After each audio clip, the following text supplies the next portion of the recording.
Hello, everyone, and welcome to Ripple Effect TV. Today, I have a special guest on the show. Mike Michalowicz is an entrepreneur, speaker, and author of 5 business books, including his newest book that is being released today, Fix This Next. He's also the host of the Entrepreneur Elevated podcast and so many other amazing work that he's doing in this world. Here are some things that we spoke about in our interview. We spoke about the greatest problem of school leaders, why your people keep coming back to you with more questions, even though you explained everything.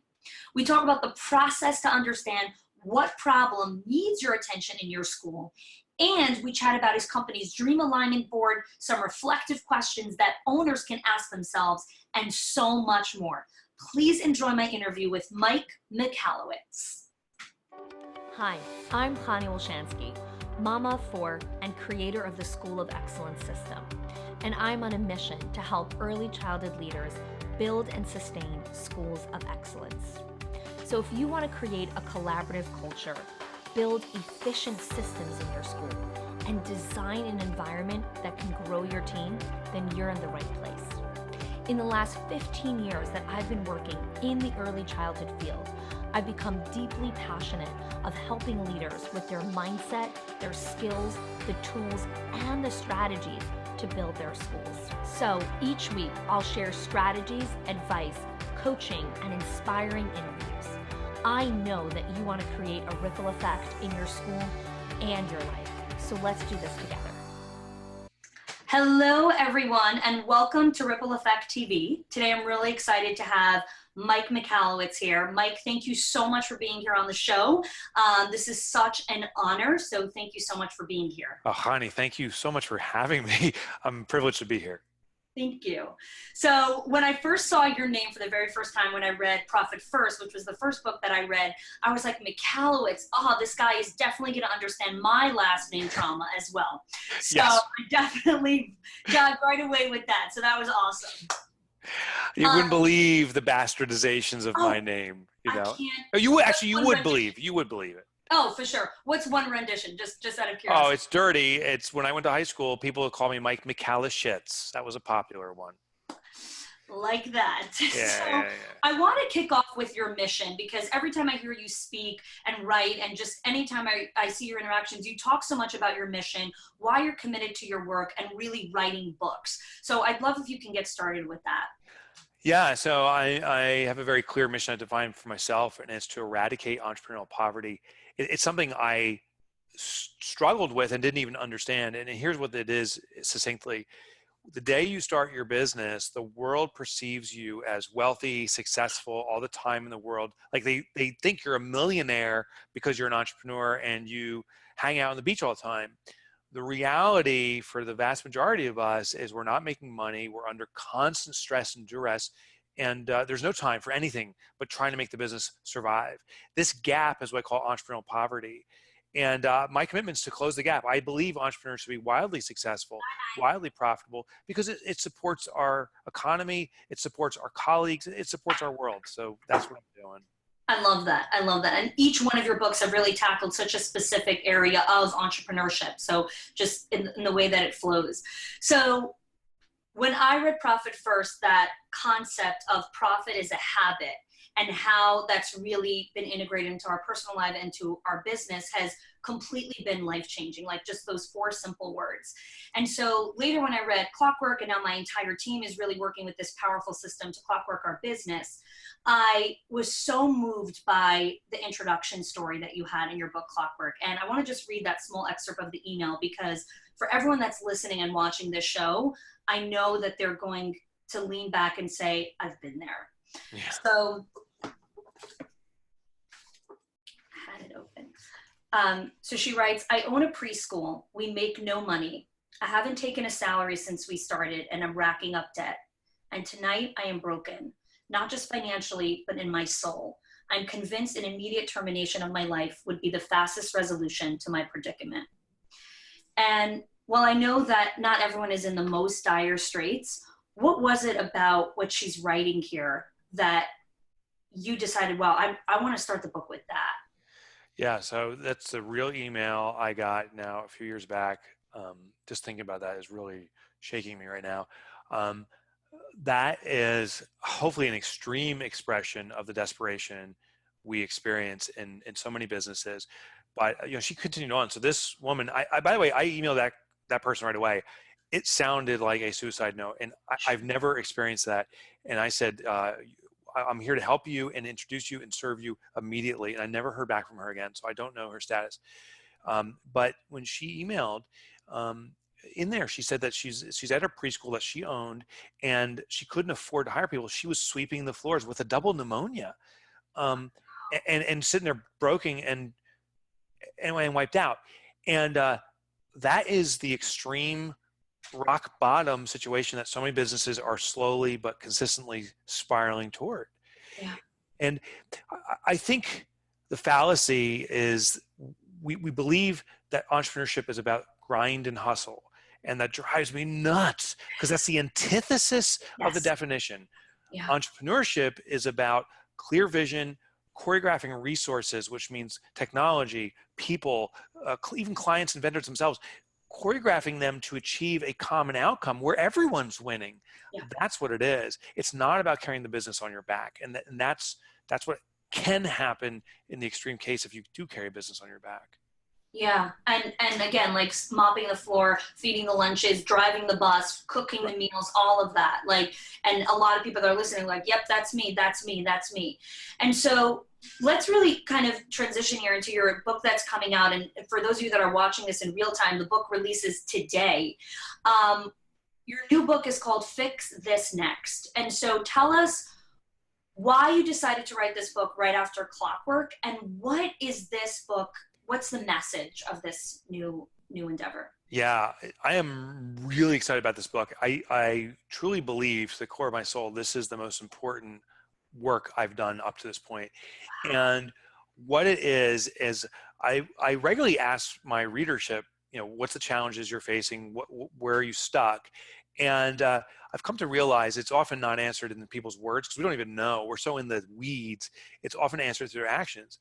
And what I've concluded, and now was the thesis as I wrote Fix This Next, is the biggest challenge business owners have is knowing what their biggest challenge is. I love that. Yes. Thank you. Yes. So we rush to the apparent. There's constant demand on us, right? Someone needs to be driving that bus. Someone needs to be making the food. And so our days are ping-ponged all around. We often start the day before we arrive at our school thinking, okay, I know what we're going to do today. We're going to accomplish this one project. And it's out the window within seconds when the first complaining parent walks in, You would think you are a preschool director the way you answered that. You nailed it, Mike. Thank you. Yeah. No, I know the bitching and moaning. So my wife worked in the preschool system. So I know the stories. Okay. Intimately. Yes. And I also know the great service that preschool teachers provide. Importantly, but also sometimes sadly, you are the actual parent because that element's missing. And so thank you for your service.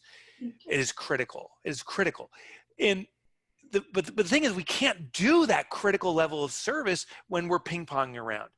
So the question is, what thing do we need to work on next? And if we rely on our gut instinct or intuition, it actually is of disservice. Okay. Well, here's what I found. Yeah. In human nature, we can very quickly identify if something is right or wrong. Like if you're walking down in a dark alley and you get the spooks, turn around and leave the dark. You will get murdered or something. Like get the hell out of there. I was in Brooklyn. Yeah. I got mace in my pocket. I know. You're in Brooklyn? Okay. Yeah. So just turn around. Yeah. And what it is your instinct. It's your sight, smell, the sixth sense that's identifying bad situation, turn around. In our business, we're not neurologically wired into the business. We're neurologically wired to ourselves, but not to the business. Yet, most business owners say, I rely on my gut instinct. My gut will tell me where to go. And it misguides us. So we need a compass. Fix This Next, what I did was created a hierarchy of needs through some analysis I did to identify what standard needs a business have in a certain sequence. And it's a tool to identify where you're sitting on that sequence currently. Effectively, one last component is that every business shares a common DNA. the makeup of actually of all humanity, 99% of us is identical. It's the outer skin and the eye color and our short or tall, those elements that are different, but that's what we judge each other on.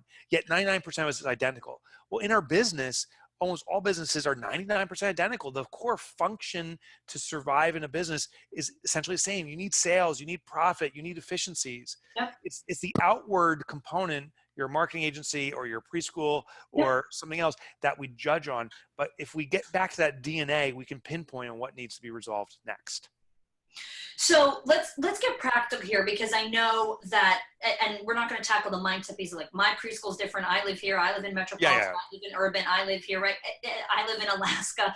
Right. Because again, if you've read any of Mike's stuff, you know, every business is really fundamentally the same. And I say the same thing about every preschool. There's the same DNA. So when someone's listening to this, they're like, okay, Mike, but I really do need to mop, but I really do need to do this, but there really is a shortage of people. How do I really know what fire needs to be put out first is one part. And the second thing is when you finally tell someone, okay, just take a deep breath and breathe. Now they breathed. What's next? Yeah. So there's two components. Okay. We often get tied up in the task level stuff, like I need to mop, and you actually don't need to mop. You need to maintain a degree of cleanliness is perhaps it, and that needs to be defined. Often we are assigning out tasks, including to ourselves, when we should be assigning outcomes. So here's how this works. If you tell me, Mike, you got to mop, I, as a dutiful part-time employee, will go and mop and come back and say, hey, we're out of the cleaning agent. What do I do? And you're like, it's in the closet. Run down there. I go there and I come back and say, where do I get the water? And I have this incessant stream of questions that forces you to manage my mind. And so it's the ultimate trap. Conversely, that's the assignment of tasks. Yes. The assignment of outcomes is say, Mike, we have a responsibility to maintain cleanliness here. What do you define cleanliness as? I say, well, the floors are clean. We swipe down all the desks, and wherever those grimy hands go, it's all cleaned off, so there's less bacteria. Exactly. Then you say, Mike, we have tools and resources to do this, but your job is to simply maintain cleanliness. If you can't find a tool or resource, you can't come to me. You know the outcome we want. Solve it. So it's the assignment of those outcomes. And there's even more to ensuring that employees take responsibility for outcomes. But the first step is don't assign tasks, assign outcomes. This will allow us to concentrate on the business hierarchy of needs. And this is why I focus on Fix This Next. Every business is made up of 5 levels of specific needs. Now, just a little educational lesson, this ties back to Maslow's hierarchy of needs. Maslow was studying human needs and basically said, at the base of all of humanity, we all have physiological needs. We need to breathe air, we need to drink water or liquid, and we need to consume food, among other things. Without that, we can't survive. And nothing else matters if that's not being served. So meaning if you're starving to death, literal starving to death, all our focus is on about acquiring food. We don't care about seeing the latest movie. The next level up above physiological needs, he said, are safety needs. We need a roof over our head. We need protection from violence. We need some degree of financial security. Above that is belonging, which is belonging in a community, expression, love. Then there's esteem and self-actualization. Self-actualization is living your life's purpose. And what he said is, even though we over time will aspire to have higher levels, and some people will settle in, not somewhere at one of those tiers, we all will revert back to a base level need if it's not satisfied. You and I can be having like the most intriguing conversation, talking about the world and self-actualizing with the best of them, and all of a sudden I start choking on the hamburger I'm eating. All of a sudden, self-actualization's out the window. I can't breathe. I'm begging you to give me the Heimlich because I'm dying here. So we revert back to the base. This equates over to business. There's a business hierarchy of needs. And so very quickly, we have the base level of sales. Every organization, every preschool needs sales because sales is the creation of cash. The next level above that is profit. Profit is the creation of stability for an organization. It brings about its strength. Ironically, it's even at these first 2 levels, because we're not neurologically wired to a business, where confusion happens. Many businesses are struggling at profit. They're not making any money. The owner is stressed out beyond belief and thinks the solution is more sales. That's like, if we go more back to leads, more parents, more tours. Yeah, more parents. Exactly. Bring the parents in, everybody. But here's the thing. If we equate this to Maslow, profit is safety, and sales is physiological. So what's Yeah. happening is we don't have profit, a safety concern. We don't have. It's like we're in a monsoon. There's rain pouring down our head, and instead of putting a shelter over our head, we're like, we're going to revert back to just breathing deeply. So business owners who need So good. shelter of profit are gasping for the air of sales. And they're like, why I'm breathing so fast? How come the business isn't profitable? It never will be. You're focused the wrong level. So confusion happens even there. Real fast. After profit, the next level up is order, which is organizational efficiency, which that means ultimately, can we get the owner out of the business? If a business can operate in the absence of the owner, we've achieved often organizational efficiency, and that's what we must do. Next level is impact. Impact, in a lot of preschool businesses actually realize this. Impact is where you realize it's not about the transaction, it's about the transformation. You are not a commodity to the customer. You are life-changing. That's transformation. And the highest level is legacy. Legacy is the creation of permanence, where your business is designed to live years, decades, millennial beyond you. I love that. Thank you for that really quick thing, because for those of you that are listening and want to really understand the depth, go get the book. But I do have a question for you about, because I know a lot of people are going to ask this. So we're running to do front-end marketing, bring in more parents, get more leads, do more tours so we convert more families into children. And you're saying, no, that's not the long-term solution to just bring in floods of leads. Yeah. What, for a person that is bringing in a healthy pipeline of families, what is the next step for them? Yeah, so then we need to ensure that we're baking profitability into our business. Okay. Profit is not an event. Profit is a habit. Right. We must bake into every single transaction. So when you bring in some consistent inquiry from leads or prospects, Sure. you've proven that you have a lead source system. So that's working. My next question is, are we identifying the best clients for ours? Like what avatar, what group of people are actually the best, meaning they're the most profitable and they're the easiest to do business with, because that's part of profit. A lot of people say, well, hey, that client's making us money, that family's making money, but they're pains in the ass. They're never satisfied. They threaten, we're not coming back to this preschool, and we're going to say on Yelp how you're the crappiest preschool ever. That's not a good client. I realize that's the revenue component, but they have to see and have appreciation for you. So the clients that come in and say, I just want to thank you again. You are really being such providers for our family. You're allowing us to go out and earn income while you care for our children, and our children love you as much as they love our family. Those clientele perhaps are better clients. Once we identify the ideal avatar, we need to target them. What is unique about that community? And you'll find that maybe it's single parents that are actually better customers of yours. Maybe it's the gay community. Maybe it's a religious faction. But Sure. you've got to look for that commonality and then concentrate your efforts there. As you start focusing on the profit there, it'll actually bring you back to the sales level and say, now we know our ideal profit avatar. Let's change our sales algorithm to focus more on them, which will increase profitability. And these two things will work in simpatico. I love that. For the people that are at that level, like that's just a super simple way to understand. Yes, you need to know who you're serving, what your school philosophy is, like all of that kind of stuff that we talk about. So for the person that's at that next level, they're like, yeah, I got it. I'm 100% capacity. I don't have any issues with payouts or collections or whatever it is. But what I do have an issue is I have to be there 12 hours a day. I have to respond to every email. I have to be there. I can't take a vacation. If I come an hour late, like the building's going to go crazy. Yeah. What do you say to that owner or to that leader? So I'm going to put a bold request on that person. And what I'm going to say is today, go in your calendar, pick a day 18 months from today. So it's a year and a half from today, and block out 4 consecutive weeks for a vacation. And this is the oh shit moment, right? It's like, are you kidding me? What I'm saying is for 4 consecutive weeks, it's a full physical disconnect and a full digital disconnect. But here's the impact. The second, and you got to commit to this. So tell your family, tell your loved ones, tell your own kids. They'll make sure you go on that vacation. And it's not about the vacation. It's about the extraction of the owner from the business. Because now when we rewind back to today, now a new question will present itself. No longer can you ask, how am I going to get this done? Because you know 18 months from today, you're out of here. The question now is, who is going to get this done? And our mindset will shift. And there's steps you need to go through, but you have to commit to seeing yourself in a new light. If the business is dependent upon you, it's no business, right? It's a glorified job. We need to have the business run independently. And the funniest thing is this. I work with a lot of entrepreneurs, and many entrepreneurs feel that one day they want to have some kind of exit, sell the business to someone else that wants to own the preschool, perhaps, maybe even sell it to the employees that work there. The only buyers that want to buy a business that are smart will find a business that has no dependency on the owner, because they know that the day they sell you sell them the business, you're out of there. So if it depends on you, there's no value. So you have to find the business, find a way for the business to run itself.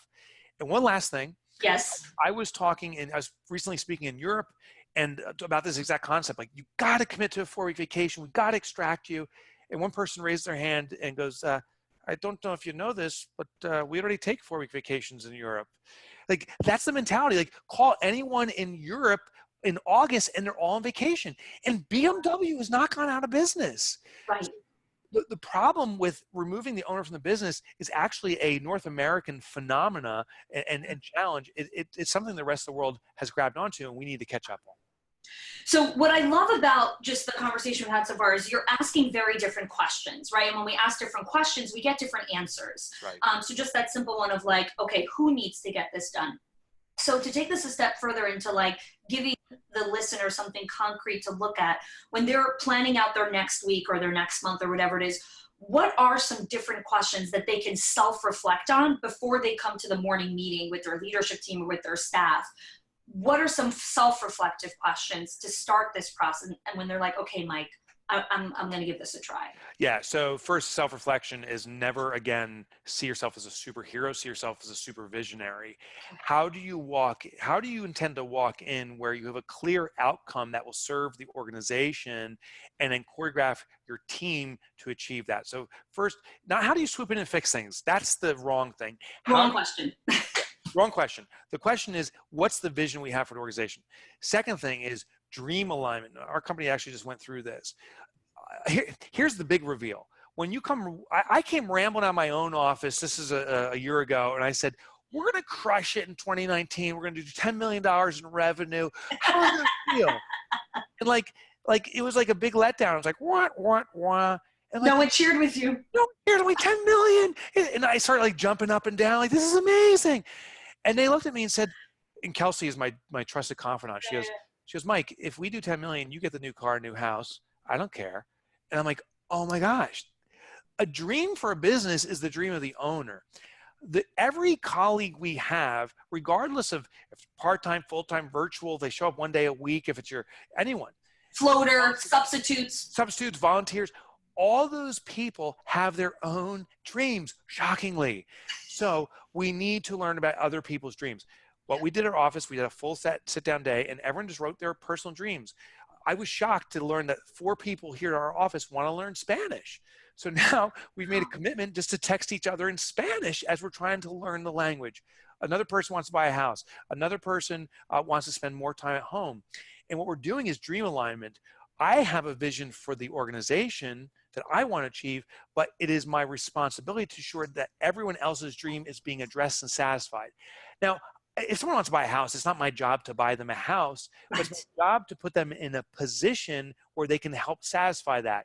Either it's through bringing in a real estate agent I know to put them in contact, help them with planning, availing time to go for house looking. If overtime presents itself and they want to earn the money and they're qualified, to give that to them. And it even means that if I don't have the means to support it, and the bigger opportunity is at another company to be employed elsewhere, to support that because that's their dream. Wow. But once I have all the understanding for everyone's dream and vision, now I don't have to motivate people because we're all walking down a common path, but satisfying our individual needs. That's a big realization we need to bring to the table. This is really interesting. And if we could just take one more minute on this specific piece of dream alignment. So when you're in a big school organization, you have 50 teachers, 25 assistants, people you have people at different levels, but also it's a big team. Some people have 150 teachers. And I know some people that are listening to this are like, how do you have a conversation to find out everybody's dream? Yeah. And then let's say I do have the conversation. Now I have 150 dreams. how does that inform different decision making that I do, or the different ways I think about how I use my time and how we meet as a company? Yeah, so it will shift role alignment. So the first part is this collecting the dreams. Okay. And for many organizations of that size, this is a really big shift and it's very uncomfortable. Some people are like, what? I'm not going to tell you my personal dreams. So you got to find those early advocates. When you find those early advocates, have them become dream managers. Now, I want to be very clear. The concept of dream managers is not mine. This is something that another author wrote. I think his name is Matthew Kelly. The book's called Dream Manager specifically. So check that out. Okay. But we have our own adaptation of it. And so what we do is you find those early advocates, those early proponents that get into it, and then have them become the leaders and collecting the dreams from the individual people. Now, one thing we do here, we're small. We have 12 employees collectively, but we have a wall that we're assembling that says our path at the bottom, and then to the top it says to our intentions, and everyone's dreams are listed at the bottom. Part of it is the organizational dream, but as we move along and a dream gets accomplished, we're putting a little pin in there with a little sticky note saying that, Amy was able to see her mom twice a week, every week for the last 6 months, which is part of her dream. And so we can see the individual dreams coming together as we support the vision that I've set for the organization. Oh my gosh, that's so beautiful. I love that so much, because it's so beautiful because specifically with this audience, 99% of them are female, they're moms, they have families, and there's so much dreams that are tied to personal, family, and development. And so listening to their stories, like, this is where real motivation and buy-in comes in. Yeah, and it's funny. So one of our colleagues here is in the process of facilitating an adoption. They want to adopt a baby, and her and her husband have made this big commitment to it. And it's something that was she just kept quiet, and she was very proudful of it, but kept quiet until we went through this dream alignment. And now we all know it. Like, everyone's like, "Where's the baby?" And the excitement around here, like, we can't wait. Someone in the organization actually stepped up and helped facilitate something that will help serve the process even better on their own accord. So with the vocalization of that, everyone's embraced it and is excited about it. So it used to be, you have a sale or you land that client and the bell would ring. Now it's like, if the baby's coming, we're ringing that bell. If Amy's able to go visit her mom, we're ringing the bell. There's all these little celebrations for the journey for all of us. It's so beautiful. It's so beautiful. So to bring everything here full circle, one of the things I always like to ask our guests is, because the show is Ripple Effect TV, which is all about how to create a ripple effect in your life based on how you decide to show up, right? Not about how can I help them change, or what am I going to do? And that creates a ripple effect. So Mike, what would be your ripple effect challenge for our listeners? I would challenge every listener to embrace a purpose. Like what is that real reason you're doing what you're doing? And it's beyond making money. It's beyond of providing good customer service. I often believe there's something visceral inside us that triggered us to go down our path, either consciously or subconsciously. And sometimes it's from trauma, a big T trauma where there's something really challenging you faced in life. Sometimes little T trauma, like you were picked on in preschool and kindergarten constantly, and it's assembled to this point where you're like, I'm going to run a preschool where kids actually are nice to each other. Or it could be a childhood dream. So one last thing, if you're watching the video, I wear this little bracelet, partly because I'm trying to still be a teenager, but the other reason is because there's two elements in here. This element is something that I have to, it's important for me to remind myself. It's the infinity sign, but to me, it's the path of humanity that we constantly will continue to cross over each other, and we're all on the same path. There's no one greater or better than the other, so we all have to learn from each other because we're on different parts of the path. But the other part of the bracelet's on this side, and it says my life's mission, which is to eradicate entrepreneurial poverty. Oh, that's cool. But I have it right here because our blood flows through our, this is where a lot of blood flows through. And so it feeds my soul. At least that's the visualization I have into it. And because of this purpose, it brings me energy and excitement to do an interview with you. Thank you. And to write books and to do stuff I do. I challenge everyone listening right now to get really clear with your purpose. And there's no right or wrong purpose. Your purpose is the right purpose. Identify with it and make it part of you. And that is the essence of a business that becomes unstoppable. I could talk to you forever. So many more questions I want to ask you, but I want to be respectful of your time. And so, where can listeners go to learn more about you and just about this amazing book, Fix This Next? Thank you for letting me share this. They can visit my website. There's two ways though. So to get there, you can go to MikeMichalowicz.com. The problem is we share these horrible last names. No one can spell it. So there's a shortcut. My nickname in high school was Mike Motorbike. So you can go to MikeMotorbike.com. Here's the irony. I've never driven a motorcycle. One of my colleagues here does. I'm scared of motorcycles. What's I don't have a an motorbike? aspiration. But I'm Mike Motorbike. So Okay. so go to MikeMotorbike.com Okay. and all my books, chapter download. I have a podcast called Entrepreneurship Elevated. You can subscribe. And I'm also a former columnist for the Wall Street Journal and a blogger. All that stuff is at MikeMotorbike.com. And there's a single button that says get the tools. You put in your email. I'll send you one email. Everything. There's no subscription or anything you have to apply to. That one email has all the content for you. And we'll have all of that information in the show notes.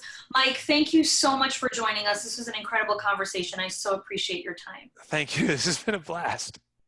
If you like this video, make sure to subscribe using the bell so that you get notifications when we release videos twice a week.